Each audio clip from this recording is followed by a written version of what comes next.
নমস্কার বন্ধুরা, আমি বানিয়ে ফেললাম ফ্রাইড রাইস। তো একটু অন্যরকম লাগবে সবার কাছে, কারণ আমার ঘরে রোজ আমরা যে চালটা খেয়ে থাকি সেটা দিয়েই বানিয়ে ফেললাম এবং আমি কোনো কেনাকাটি ছাড়াই বানিয়ে ফেললাম।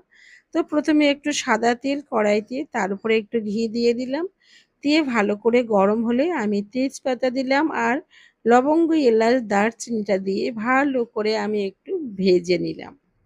এই সেন্টটা অসাধারণ বেরোচ্ছে বন্ধুরা। আমি অনেক কিছু এতে দিতে পারিনি, অ্যাড করতে পারিনি, কারণ আমার ঘরেতেই ছিল না। তারপরে দিলাম আমি কাজু কিশমিশ। কাজু কিশমিশটা দিয়ে ভালো করে একটু কষে নাড়িয়ে নিলাম। আমরা সবাই বাড়িতে এত ব্যস্ত থাকি যে ভালো করে বাজার বা কেনাকাটি করা সেভাবে হয়ে ওঠে না।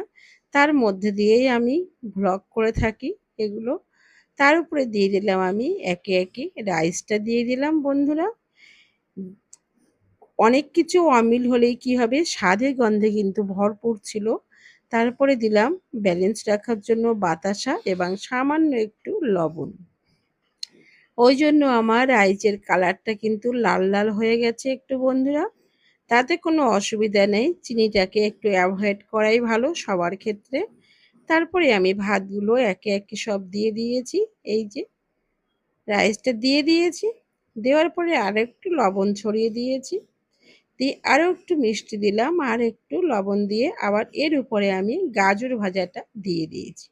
গাজরটা আমি হালকা একটু ভেজে নিয়েছি, আমার বিনস মটরশুঁটি ছিল না, তো আমি এটা দিয়ে চালিয়ে নিলাম বন্ধুরা। যখন যেমন তখন তেমন। তো আমার রাইসটা কেমন হয়েছে দেখুন, ভালো লাগলে পাশে থাকবেন, সাথে থাকবেন।